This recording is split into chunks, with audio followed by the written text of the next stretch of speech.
there, and welcome to a match reaction episode of Four Times in a Podcast.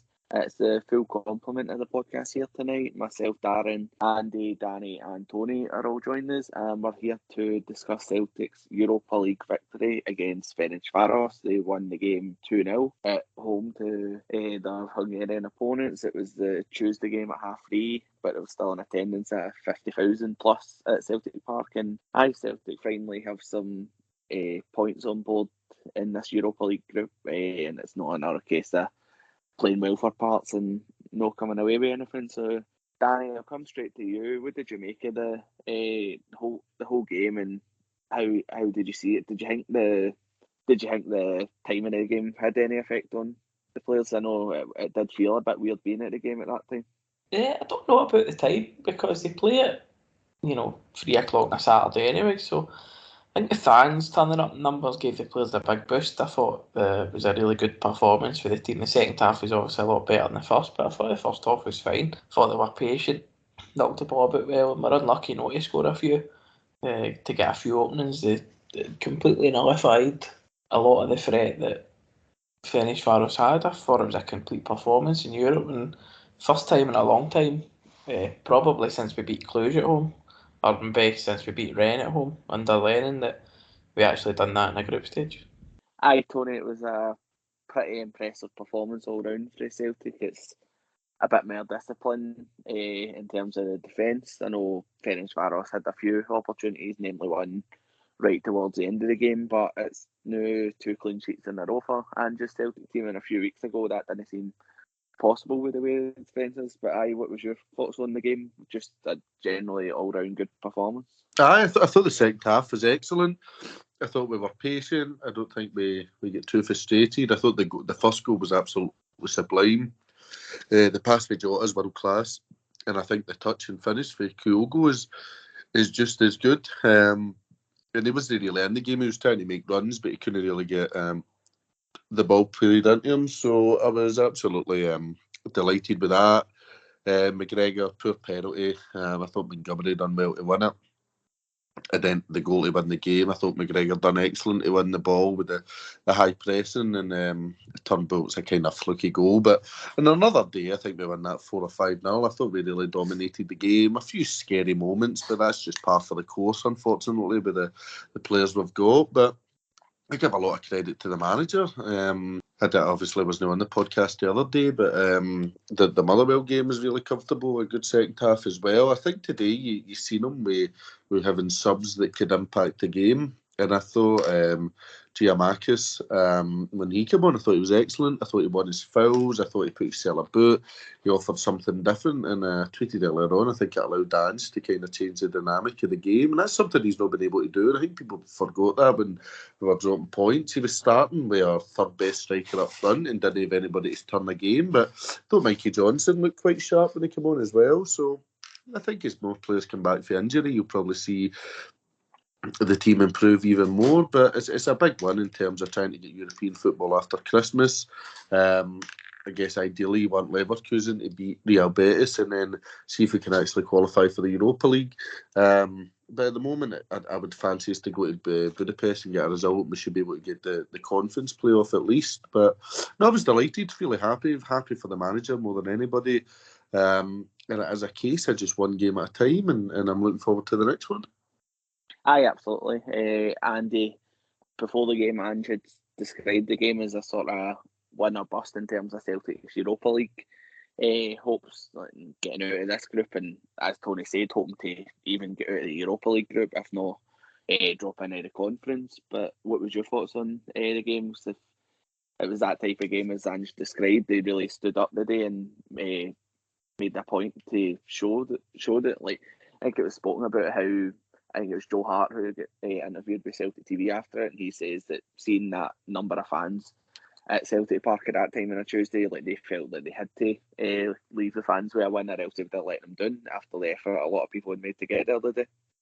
I mean, we obviously spoke about the importance of the game in terms of, like, we ultimately had to win it if we wanted to progress in the Europa League. I mean, I know even when we're all thinking about it, it's likely that we're looking at the Conference League given how we started anyway. But I mean, it was a really positive game, positive performance. Like you say, I think we set the tune with the amount of fans that obviously turned up. I was impressed. Thankfully, I made it. I know a couple of you did as well, but I thought the crowd was brilliant. Obviously, showing up at that time and on a day like Tuesday's a bit fucking bonkers and something a bit alien as well. But I think that and Tap, obviously, a good performance. There was a lot of notable performances. I thought Yota was brilliant. I thought that Kyogo, again, it's somebody who you usually think is a busy player and does a lot, but he was quite quiet up until that point. And I noticed he was starting to drop deeper and deeper to obviously try and get himself into the game, but then it just shows the sort of quality he's got, that even in a game where he's not really his quality hasn't really shown through, he's then obviously took a fucking tremendous touch, set himself and just finished it. That's obviously the type of player and the type of quality that he's got. But I thought there's a lot that you're starting to see now that, as Tony mentioned, Ange's he's got a squad now as opposed to a first 11. And it really is, like, subs can change games massively at times, and we've seen that today. And again, just the fact that we're starting to get 11 players who are playing week in, week out. I mean, with the exception, obviously, Montgomery at left back, who we were forced into that change. It was the same starting 11. Sort of the centre halves have been playing together for a wee while now. I felt I know he's not been everybody's cup of tea, but I thought barring one wee shaky moment at the end, where he tried to sort of play the ball back to Hart and made a bit of an arse of it. Barring that, I thought he was solid for a full game. Carter Vickers is looking solid. Looks like a really, really steady centre half. And again, you're just seeing performances. Even though they missed a penalty, I thought McGregor, really, it was just an our captain's performance for him. Yota, who I've already mentioned. Abada was quiet, but again, you can't expect that for a young player. And I mean, I think he's probably the only player who's not really sort of had any break in his play. He's just been consistently sort of playing week in, week out for us. But it was a really good performance, Dan. I was happy with it. Make no mistakes, it was a tough game, tough opponent. European games at that level are always going to be tough, and I think that we've done ourselves proud. We've got exactly what we wanted, and it's only sort of positive things moving forward. Hopefully that, again, it's just carrying on the performances in recent weeks, and we can start to see obviously even more players coming back. And the big Greek centre half, when he came on, he looked like somebody who was missing a bit of match fitness, but again, he really did give us something else in terms of he was just looked an absolute handful for the centre half, but he was bringing the ball in and bringing our players into the game. I think if that's a fit and firing Jim McInnes, then there would have been potentially a goal in that for him today, where he would have assisted in some ways. He really did look that sharp. I mean, I know he had that header as well. Maybe a bit more game time under his belt, he buries that. But it's all positives for me watching that game. There was one or two wee things you pick up on with Montgomery. I thought at times struggled Ralston on the ball at times. Again, them moving into the middle of the park, it is something they really struggle with. But for me, again, it's just positives in terms of, I know Juranovic is going to come back. Again, Greg Taylor's at the moment probably our best suited in the left back position for what Ange is asking me today. So again, it's just positive for me, because I know they have to come back into a team that really is sort of stepping up levels, and we're starting to see that now. So hopefully the injuries just stay the fuck away and things just keep getting better.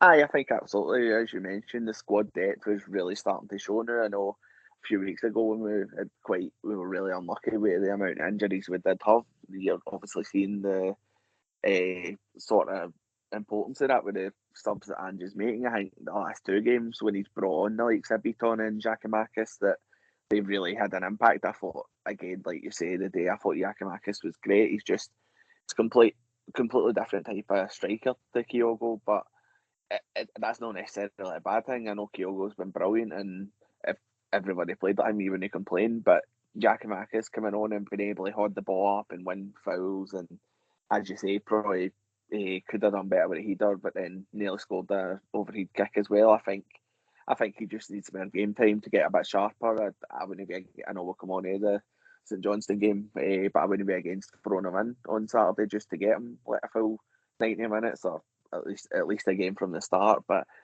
as you say, like you've got guys like Greg Taylor, Juranovic still out, even Chris Julian. Like that's 3 names who, in a couple of months' time, you wouldn't be surprised to see starting in the defence. So it'll be interesting to see. I thought, as Tony said, I thought that Jota was just exceptional. I think he's just every game he's improving, and like as much I know we've got that option to buy him, but you're going to have to agree the terms with the player as well. So like I'd like to think that we would act fast and get that deal done as quick as possible, because although we've got the fee agreed, we would need to agree a contract with Jota, I'd assume, and like his stock will just continue to rise, and like it'll attract our interest. I think that's without doubt. So I think Celtic should be smart now and just sort of make the move and like seal him on a permanent deal as quickly as possible, because I think he is just really starring in these European nights as well, which will get him even greater attention. But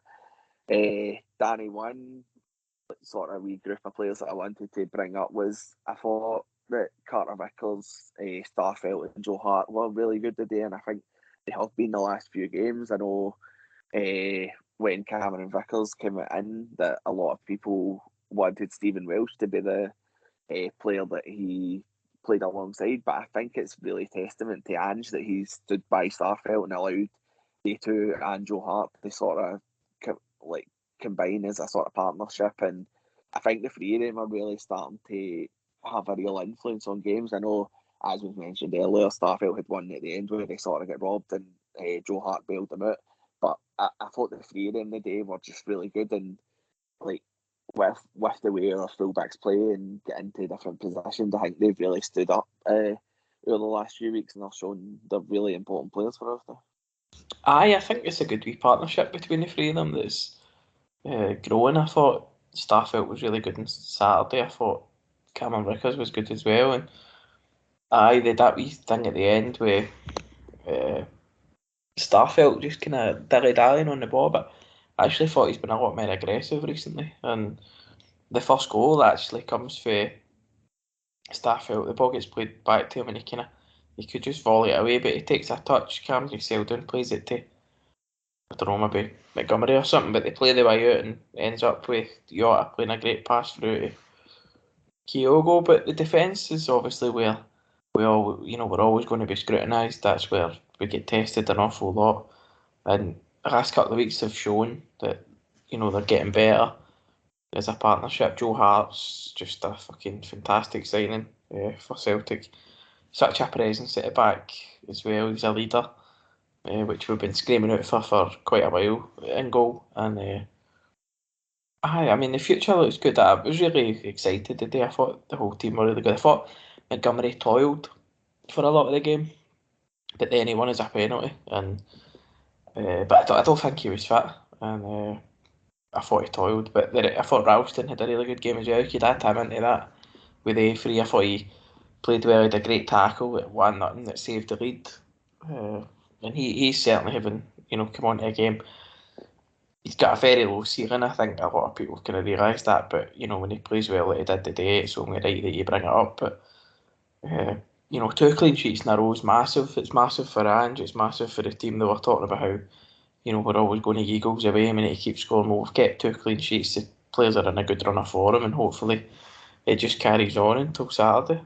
Absolutely. We'll come on to Saturday in a minute. Tony, just before we move on from the Ferencvaros game, I just wanted to ask you, what do you think Celtic's ambition should be in this group now? Because I know Betis and Leverkusen look a sort of class apart, but if Celtic are able to go and get a victory in Budapest, which I think they showed tonight that they will get chances against this team at the very least, if you have one of the 2 other teams taking 6 points in their head-to-head, do you think it's still a realistic ambition that Celtic could win the last 2 games looking to get out of this group?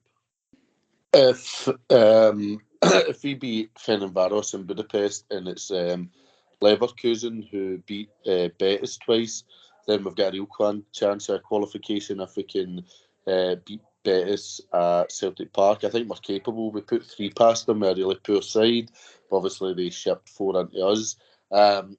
We won't get in Germany. I think Leverkusen are too good a team. I know they get torn apart at the weekend, but that was against probably one of the best teams. Tony, if Leverkusen win both the head-to-heads, they'll surely just about win the group. So maybe you would get a sort of beaten side in the German tie. Potentially, yeah. Well, that's another day. I guess it just depends kind of on the variables when it comes to it. If they win both games against Betis, they could rest players and we might go over there and get a draw or a win. You don't know, I suppose, if they have got their eyes in bigger Bundesliga games. But I think the ambition has to be to take it out the group and try and finish second. I don't see. I mean, there would be no point in just saying, "Oh well, we're in a good position to get third. Let's settle for that." I think we should still be trying to qualify the group for the Europa. It's still going to be a hard task because I don't think Betis are any mugs, but I think we can beat them at Celtic Park if we have everybody fit. So we can definitely still qualify. We need to go to Budapest and get the victory. That's imperative. So I'm looking forward to the next Europa League games now. I'm sure we'll touch on them in a few weeks when that Budapest game does come up. And we'll just look towards the weekend. It's Celtic v St Johnstone at Celtic Park. Sort of different to other post-European games because the one benefit of this game being on a Tuesday is that we'll have an extra day to recover from it. Obviously it's at home, Celtic will be strongly expected to win, but it's a St Johnstone team that are currently holding both domestic cups, so what's your thoughts going into that game? It's never easy against St Johnstone. No, absolutely. And I mean, I guess you could say that in the last year, obviously, the season they had. I think the last time we played them, we beat them 4-0, if I'm not mistaken. But other than that, Famer, if I remember rightly, the other games against them last season were a bit tighter. Sort of 2-1 victories, so 1-0, I think, was in there. I think we even drew with them. They're obviously tight games. They're obviously a good team. You don't win sort of a domestic double if you're known. Obviously, they've not really lost that many players, so it will be a tough game. I don't doubt that at all. But again, it just feels like we are sort of slowly but surely getting closer and closer to where Ange obviously wants us to be. There's big performances coming. As I mentioned before, players are coming back from injury. Things are looking up again, and we sort of the type of players in your team like Jota and Kyogo and Nabada. There's goals there. Tumble, Rogic, McGregor. There's goals in the team, and I really do think that, especially at home, we will put goals past teams. We've had a couple of big victories, 6-0s and things like that already this season. I don't think it'll be as much as a walk in the park as that, but I'm looking to take a couple of goals off them. And for me, a big thing would be keeping another clean sheet.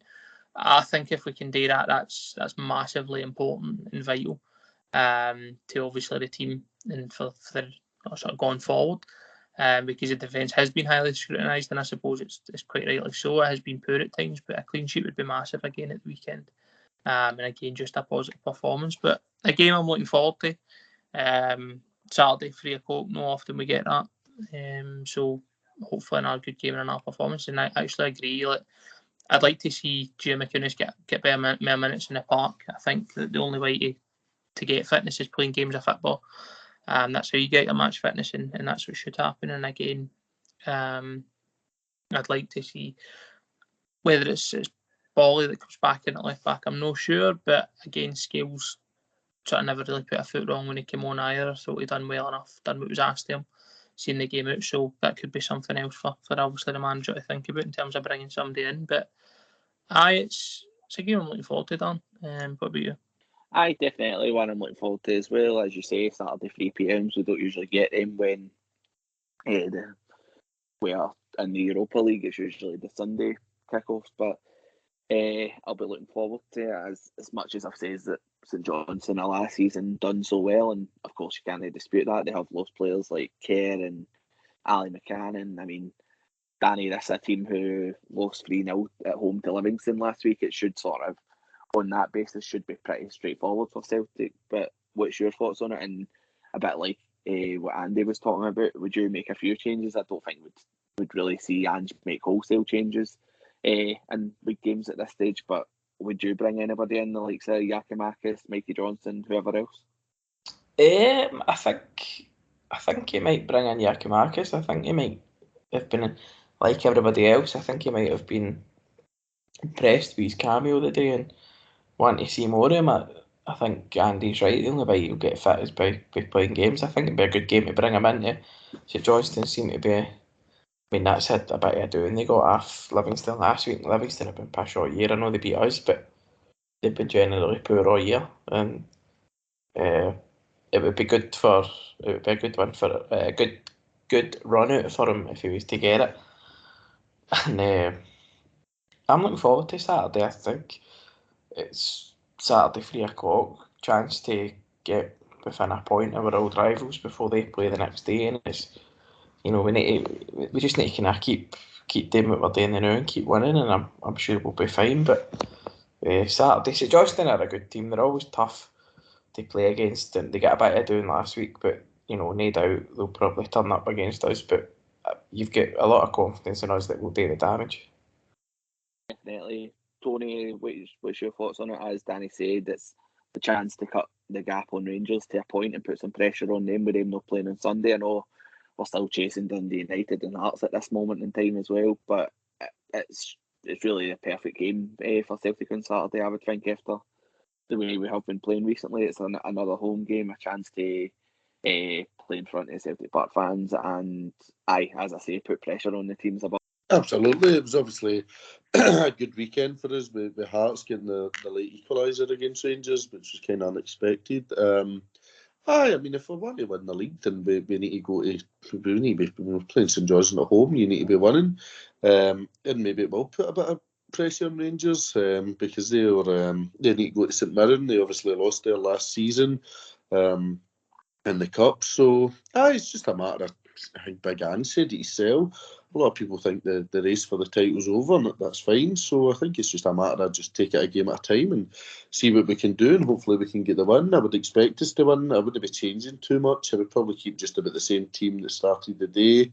And then as time goes on, if you're really comfortable at half time, give Johnstone and Giamakis a run out. If you're needing a goal, if you're needing to change the game, bring them on. So I think that's what you can do is win your game. If you can get it to win a point, then Rangers don't beat St Mirren, and then you've really got a kind of title race in your hands. So, but then, as you say, we still need to get ahead of teams like the United and Hearts, and I'm sure with time that'll probably happen. But it's a big home game. Obviously, we're a bit busy before it as well. As you say, we spoke about it on the episode the other day, but we will be live from Malone's in Glasgow, which is just off, just at Stucky Hall Lane in the town. If you can just kind of get enough of this podcast, and who could blame you? We are having a live podcast where we will be there from 11 to 1, just sort of trying to. I don't know how we're expected to tolerate each other for 2 hours, so we'll need some of you there to get a bit of chat and just get a more in detail look at the St Johnstone game, and I just sort of get a few pints as well before the game. I'm sure it'll be a great event. We're really looking forward to it, and we're hoping to see plenty of you there as well. Tony, what's your thoughts on the event at Malone's? I know we spoke about it the other day, but I think we're all looking forward to it. Aye, absolutely. I've done a few different things in Malone's before.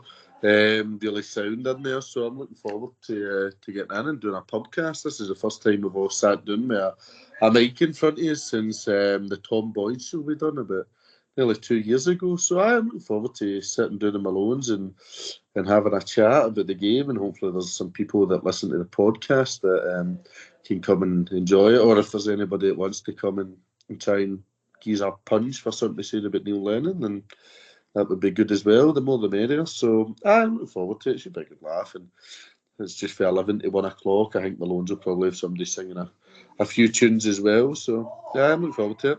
Aye, we are as well. We'll hope to see you all there. But before we shoot off, we will just get our predictions in for Saturday, just in case you can't make it, because I know thousands of you will be queued outside, but Malone's, I don't know what the capacity is, but some of you will need to listen to this for your predictions. Danny, what's your prediction for Saturday? I think it'll be another convincing win. I think it'll be another clean sheet. I think it'll be 3-0 to Celtic, and the symptomatic Zucker will get his first goal. I'm going to go, I think it'll be comfortable as well. I think I'm going to go for 5-0 Celtic, and I think that Jota will get on the score sheet. Kyogo as well. Giakoumakis and I don't know. Rogic will get a double. That'll do me. Andy, what's your prediction? I'm gonna go say 3-0. I reckon. I reckon we'll see the big Greek boy get his first goal for Celtic, along with Kyogo and Jota. That's my prediction. And Tony, you're around off for predictions. I'll go for 2-1 Celtic. I think it'll be a close game. I'll go for Kyogo for the first. I'll go for Sean Rooney to equalise, and then Giakoumakis to get us the winner, and a very nice but difficult 2-1 victory for Celtic. Yes, and that will do us for now. And if we don't see it on Saturday, then we will speak to you at some point next week. And if you're coming on Saturday, please come and say hello, and I join in with the podcast, because that's the whole point. We just want to be a bit more interactive, and we think that'll be the perfect opportunity. So we will hopefully see you at Malone's on Saturday. And cheers for listening. Tony's doing signed photos with autographs for a tenner. I just remember any comment that was made about Lennon, he didn't like. Just Tony was the one that went for it. It probably was me that said it, and I stand by everything I said about him. Fuck him. Season Saturday. Free entry, and you get a free roll when you're there, so what's not to love? Johnstone.